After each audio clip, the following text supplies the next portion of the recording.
Hello, this is Robert Casey, and this is a presentation on the trade-off between privacy and accessibility. There are many forms of privacy, and this presentation is going to be primarily on genealogy, but I felt like I needed to give a very high-level perspective. First of all, there's your financial information, such as your credit card information, access to your critical finance accounts, such as brokerage accounts. This is where uh, the, the biggest threat to your economic security is, because Experian has been very lax and and and disclosed over several million people. TJ Maxx exposed hundreds of thousands and millions of credit card pins and credit card numbers. This is where we need some firmer regulation to really to give more corporate ownership to these kind of things. Then there's medical information, and this has really been addressed with GINA laws. They basically say insurance companies, you're caught discriminating for medical conditions, you can be given several $100 million fines to several $1 billion fines. However, the corporate world is lobbying to change the GINA rules to discriminate for new employees for corporations, and this may actually pass. Identity information is another thing, but these are common sense things like need to use a shredder, don't carry your social security card in your purse. Some of the obvious things that and don't respond to those emails that are obviously trying to spam you for your identification, that kind of stuff. Then there's genetic profiling. And this is where there is an exposure because law enforcement uses genetic profiling to track down uh, and convict criminals. First of all, around 99% of all DNA used by law enforcement is for their own database, which is basically from criminal elements. And this only covers about 15% or 20% of the population. But it's a growing trend to start using genetic genealogy databases. But this can only be used by subpoena. But this kind of stuff is growing. So if you're concerned about this kind of privacy, you really shouldn't test. But this isn't really going to make much difference because your cousins will test anyways, and your information will be added to these databases. There's a lot of concern about personal information, and family tree does require some personal names. They require the name of donor so they can legally obtain the DNA. They have an address of the person who owns the account, a phone number, an email, and even the surname of the oldest proven ancestor is personal information of sorts. The addresses, phone numbers, and emails are available from all kinds of sources, so this is a minimal exposure to privacy. However, the name of the donor and also the name of the oldest proven ancestor is key for law enforcement usage. Unfortunately, the privacy laws are extremely broad and are dragging in the genetic genealogy community. And this really distracts from serious issues that directly finance your security issue. Genetic genealogy is negatively affected by these broad laws, but law enforcement issues is a serious threat to admins and family tree DNA. But giving law enforcement the power to track down serious criminals is good. Again, misuse of personal information in genealogy is really pretty minimal.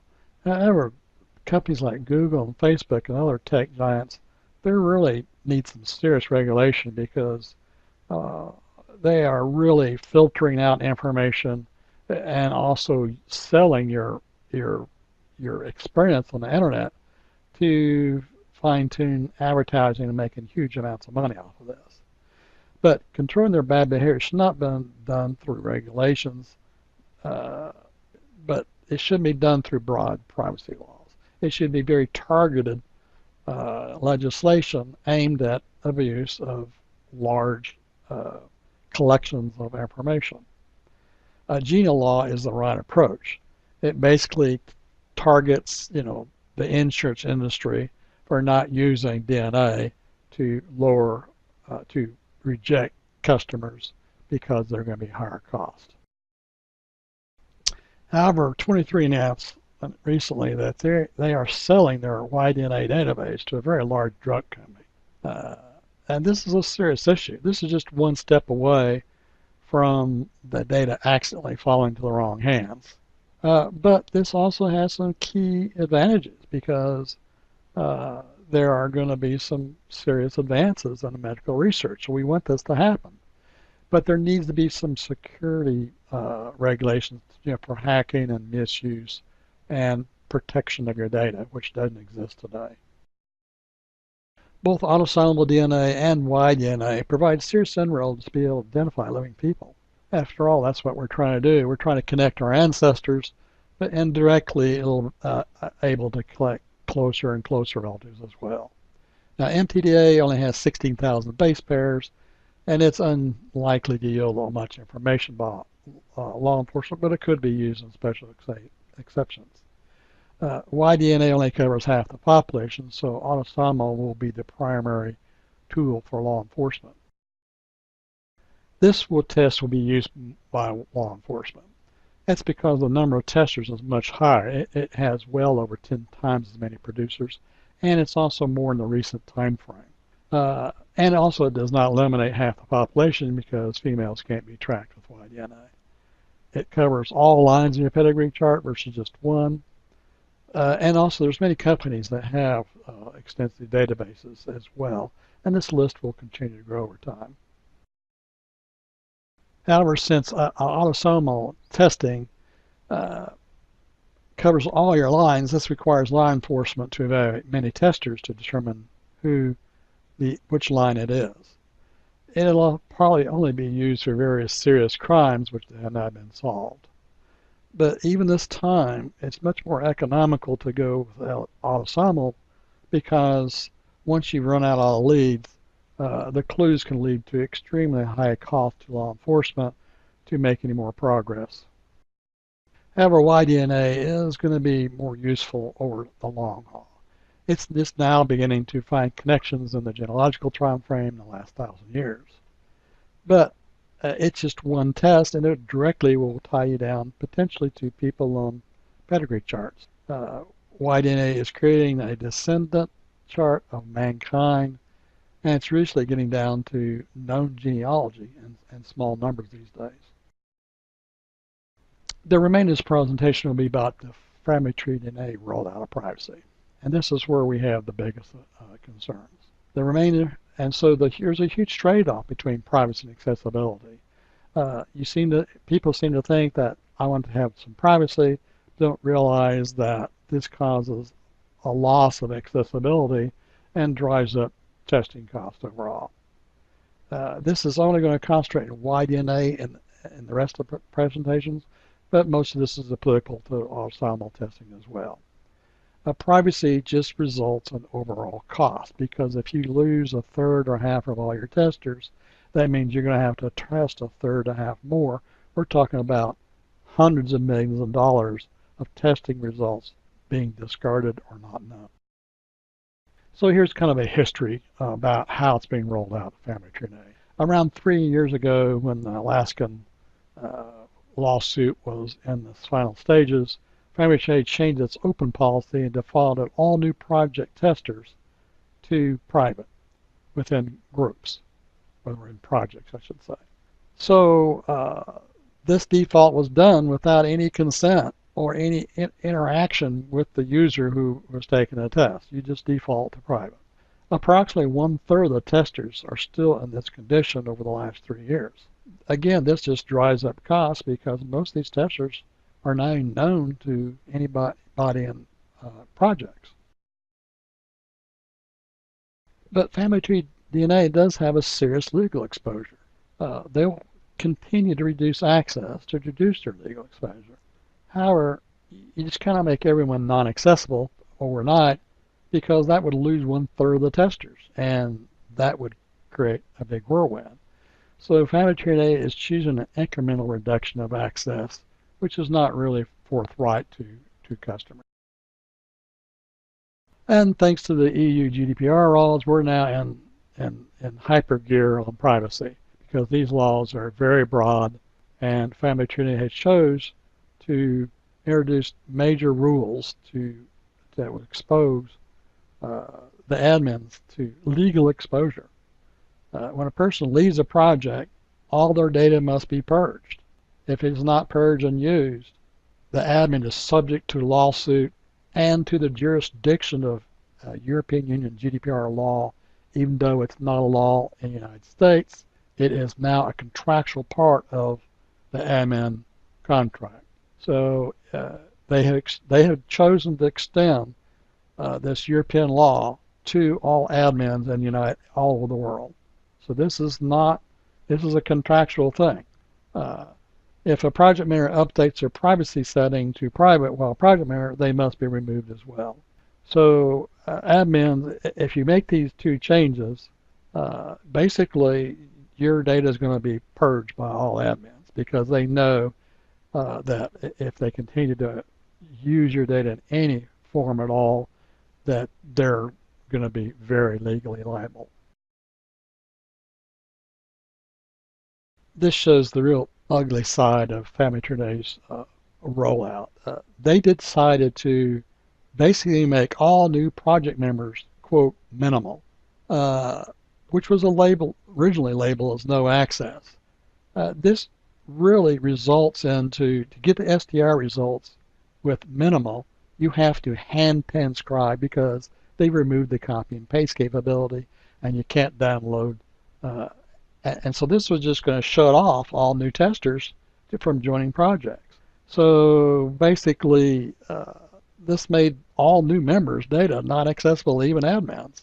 So there was huge pressure from the admins, and Family had been changing the default back to limited, but there's a lot of artifacts of this decision left, which are still have negative impact. This presentation is on September 1st because September 1st is the deadline to sign the onerous admin contract. This will result in hundreds of key admins no longer having access to their data and no longer having any kind of control of their project since they can't log on anymore. Many projects will be closed because if they have no admins, they're going to be closed. There are some significant surname projects that will have issues. It's unclear how Family Tree is going to take a project with 500 testers under one surname and just close them down. Admins are now liable legally just as much as Family Tree. So if Family Tree chooses, they can legally drag in all the admins affected by the lawsuit. So if your member of your project decides to sue, you will be brought into a legal battle, and you have no right to any jury by trial. It's done by arbitration, and corporate arbitration always favors the corporate people versus the people who are not following the corporate genre. So putting admins at risk is just really a shameful act for Family Tree to take their volunteer workforce who have driven their revenue for years and then make them legally liable for their own behavior.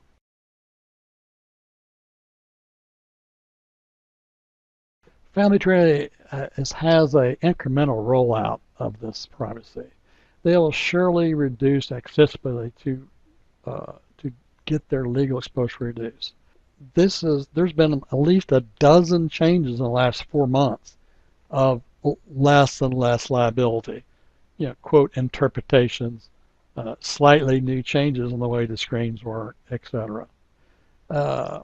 This rollout shows that Family Tree is really intentionally misleading their customer base.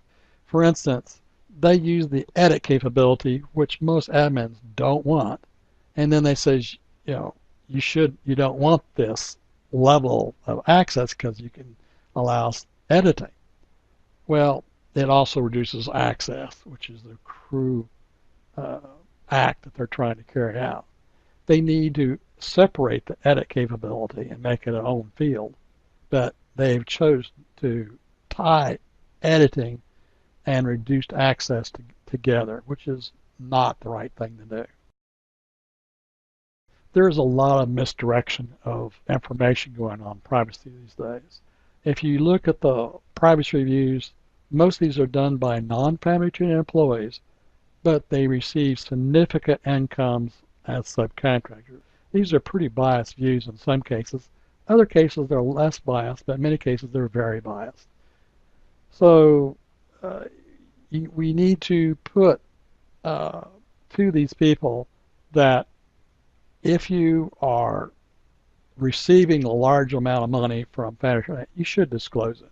And they're logging on and saying they're a volunteer admin when they're basically working full-time as a subcontractor to Family Tree DNA.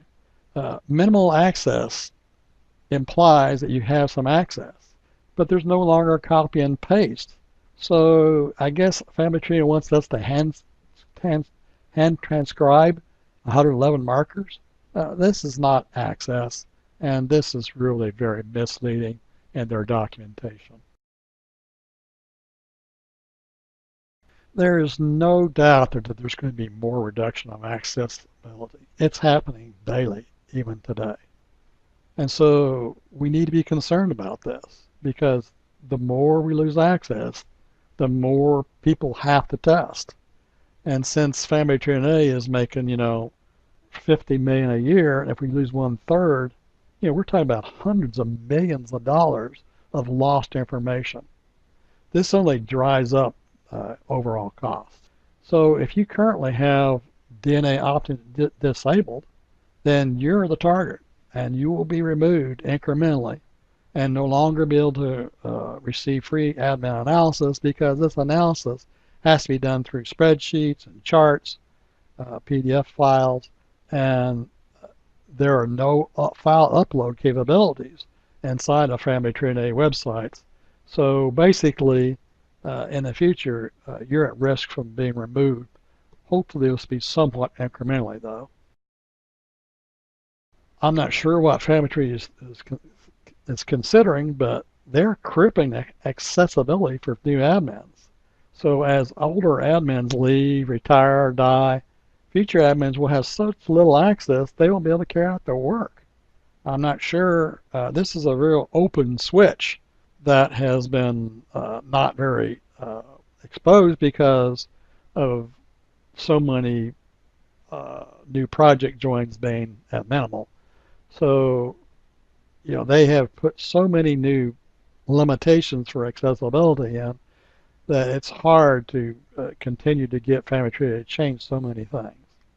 Admins have to require, these new admins have to require every new project member manually to send an email to grant them access. Is this the kind of access that you want to have in the future? Because 10 or 15 years from now, 3/4 of these admins are going to be gone, and guess what? All the new admins won't have any kind of accessibility and won't be able to provide, and just going to drive costs to the roof because how can you analyze without looking at your data? Fortunately, there's only 3 key settings that members of projects need to really update. The first and most important one is DNA opt-in to sharing. And if it's disabled, this is the most important because these people are going to be phased out over time in some form or fashion. And so this represents around anywhere from 25 to 50% of projects because so many people have defaulted for the new testers in the last 3 years to this default value. And another 5 or 10% have changed to privacy thinking that sounds like a good thing. The second one, which is a lot more tricky or rollout, is project preferences. It was set minimal for each new admin, which is slowly phasing out access to admins over time. So this is a really serious issue. And so what we recommend is taking project preferences and put it to advanced, which is what we had before May 25th. And also it allows several things, like you can't use project funds without involving Family Tree manually to place orders for you.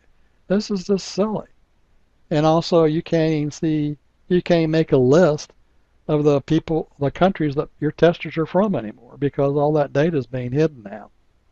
Also, admins can't even see the exposure of what countries these people are from and see if they're exposed to EU regulations directly from the European Union. DNA matching level is another minor one, but they have uh, rolled out restrictions, and at least 80–90% of the matching is no longer there. And this is really bad because some people throw out the 37 marker level because they don't get spam mails. And that setting was used for another new setting to say, oh, you're not going to be able to see any 37 markers. This means we can't recruit 37 markers because it's disabled. So these are the three key ones that you need to concentrate on to get you and everybody in your genetic cluster to update to. To give Family Tree a break, they have legal exposures. The Alaskan privacy law was so broad and so interpreted, and then but also they made a decision to embrace EU GDPR rules, and this is very broad because this no longer is a minor law. This has a lot of detail in it. It has European bureaucrats been working years on this, and the Alaskan law was so vague that it's been challenged so many times that I think the Alaska court system is getting tired of this law. Family Tree RDNA are allowing their attorneys to drag their volunteer admins into their lawsuits. This is really sets a precedent that a lot of people just aren't going along with. September 1st, the deadline, and we're going to lose 10 to 20% of all admins. Now, usually there's it's a secondary or a third admin, but that's a lot less people, helping you out today because of this law. The day that this happens, where they drag somebody in, you're going to see thousands of key admin people immediately stop being admins.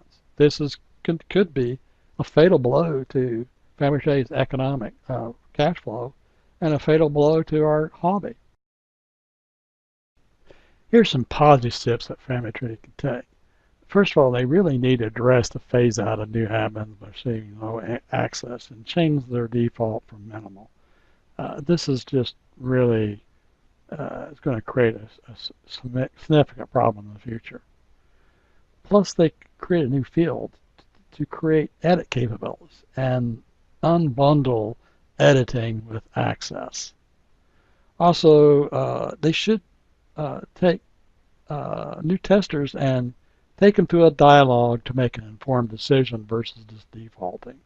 They have claimed they're going to do this and roll out new screens, and it just isn't happening according to what they promised to the community. Also, they're creating so many multiple levels of privacy, it's confusing even for the most seasoned person of how to interpret all these privacy switches. They need to remove some of these new forms of privacy.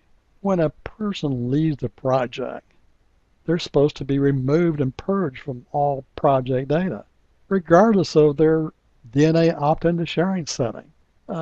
This is a new form of privacy, and this is going to be strictly enforced because they're going to send an email saying you need to purge this person from all your data. If you're not, you're subject to lawsuit. That's the email they send out. They don't say subject to lawsuit. They say you're violating admin guidelines, obviously. They need to figure out a way where project funds can be used without manual involvement of Family Tree RDNA. And you don't have to have advanced capability. This is silly for advanced haplogroup project because we've done probably 100 tests in the last two years where we've sponsored or partially sponsored testers, and this has been a real positive carrot to get people to test. Yet you have to be advanced to make this work. Or you have to call in to Family Tree and ask them to place the test. And the help desk just is not real advanced in these areas. Also, they need to, if they're going to call this accessible, they need to remove the copy and paste restrictions. If you're going to call something accessible and you're expecting admins and researchers of your own matches to hand transcribe 111 markers, this is really, another form of privacy. Copy and paste being removed is yet another form of privacy that is hidden to most people. People just don't understand the major impact of privacy is on the economics of this hobby. Privacy may sound good, but currently 1/3 of the testers, if you use 1/3 of the testers and they've done approximately over $100 million of the business, if not 200 or 300 million, we're talking about $100 million of testing just not being used. YDNA is an exercise in statistics. The sample size increases accuracy and better analysis. And people think that they can keep theirs private and it won't make any difference. But believe me, over time, as Family Tree rolls out all these levels of privacy, it's going to cost us more money to get the same information. Also, testers and project members need to get more engaged. Admins are there to assist you. Now, you should give your admin, just free carte blanche. You should get familiar with them, read the forum, the activity logs, and get comfortable with their skills and their desire to help you. Haplogroups admins are in a special class because they are concentrating on one particular geographic line, and usually it's a very specialized into one haplogroup. And the surname projects just can't become experts on every major haplogroup. It's just too much to ask them to do, but just classify you into different major haplogroup types. Also, they need to understand that privacy comes at a steep price tag. So please update your 3 key privacy settings, because that's all it really takes for right now. It'll probably take more over time, but these are the really key settings that you need to voluntarily do and recruit your matches to do as well. Even with this huge drag in privacy, we're making tremendous progress. This is very exciting times for YDNA testing. Large surname clusters are now becoming more and more common. We're being able to chart exactly how people are related to each other with a certain degree of accuracy. And charting actually allows to see how people are connected together. Also, the skill level of these admins who've been doing this analysis for many years now, it's getting very impressive for free analysis. This privacy issue just reminds me of traditional genealogy research issues. The one that reminds me the most is people who want you to send all their information first, but then when you send it, they never send files back to you. That's the same thing with privacy. You expect that you can set your privacy and then you have access to everybody else's information. But over time, guess what? Family Tree is going to, all the people who choose that route, you're going to end up out in the cold because admins won't be able to analyze your data anymore. And under a lot of circumstances, now unless we get longer, they will be required to purge your data from all analysis. So this is a big trade-off. I used to have the same problem on privacy on my websites. My parents and I have been doing family histories for 40 years, and we published 9 600-page books. And I put them all up on the web, and I would routinely just get email after email, please remove me, because it's new. Well, unfortunately, I started with basically MagCard 2s a long time ago, and up to, but I never had a database program driving it. It's all word processing and desktop publishing. So when I told them that I can remove them, but if you remove them, I'm not gonna keep 2 copies. I just can't do that. 90% of them, I think I have about 100. I only have about 8 or 9 that actually wanted not to be dropped anymore because all of a sudden privacy meant that they're not going to be in the book, and that just trumped the privacy concerns. There are at least a dozen ways to where your data will be purged. The 2 big ones, which are contractually obligated for all methods and force. If you leave a project, your data is going to be purged. So if you are leaving the project because you're not related to the haplogroup, that's probably fine. But if you're a member of that project and you leave, basically you're going to be deleted, and the knowledge of your DNA test will be lost forever. Also, if you change your privacy now while a member of a project, you have to be purged as well. Now, so far there's been almost nobody doing that, but obviously that's a serious thing. So be careful if you change your privacy today, because you will have to be purged from all the projects. And all the projects you belong to, that means you're on your own because there's no more advice for you from any project admins. Also, admins can turn off YSTR and YSNIP reports.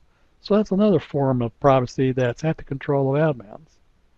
And Family Tree did not, make this available for reasons that were given admins. They wanted to reduce accessibility and their exposure to lawsuits, and also to reduce their IT costs, because the fewer reports you have to generate, the less IT load you have. Many of these reports are no longer copy and pastable.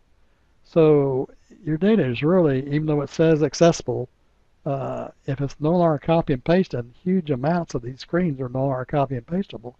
That's another form of privacy, just implementing copy and paste restrictions. Also, project access through project preferences has 3 levels. I mean, it has 3 levels of privacy, and it also can be implemented by each admin for each project. That's just a lot of ways that people will think, well, I don't need to give the 3rd admin access, or I don't need to give these smaller projects access. Well, you're just, why join those projects? You might as well just leave them, because if you don't give them access, they can't do anything for you. Admins have actually been given the ability to change the rules for access for project rules. So our project, the L226 project, says if you're private and opt-in, we'll still publish your data. And so it's unclear if this is really a violation, but at one time, the admins had the right to develop their own rules as long as they're consistent.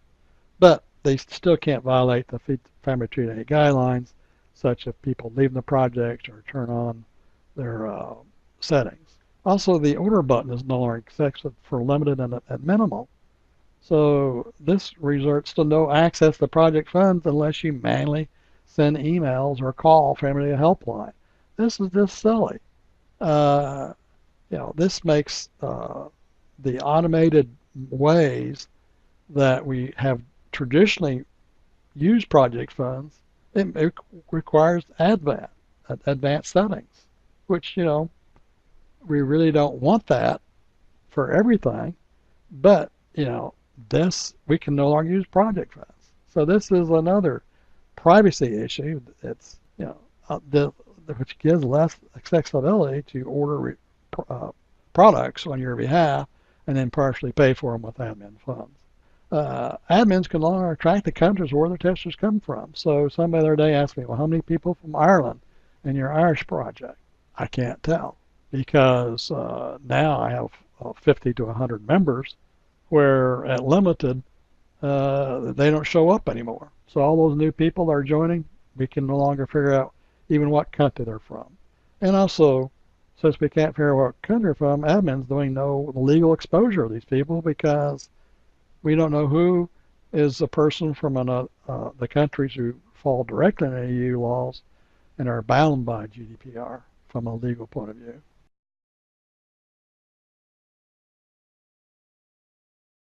So what's the conclusions you can take away from this? First of all, support your admin's ability to analyze your DNA by updating the 3 key privacy. Also, take some responsibility as a project manager and a tester. You need to encourage others in your genetic tester to follow your example versus expecting admins to continuously take on these chores. Uh, Also, you need to lobby your surname admins to favor accessibility or privacy to lower costs by making these STR and YSNP reports public, because hoarding this information reminds me of taking the family Bible and somebody who doesn't want to share that family Bible with you because it's their key information and they like being in control of that. This just drives up costs. People need to understand that we're talking about $100 million extra in costs to make up for these privacy laws as they stand today. And this could go to 50%, so it could go to $200 million lost loss of testing. That's a lot of money for the desire to be private.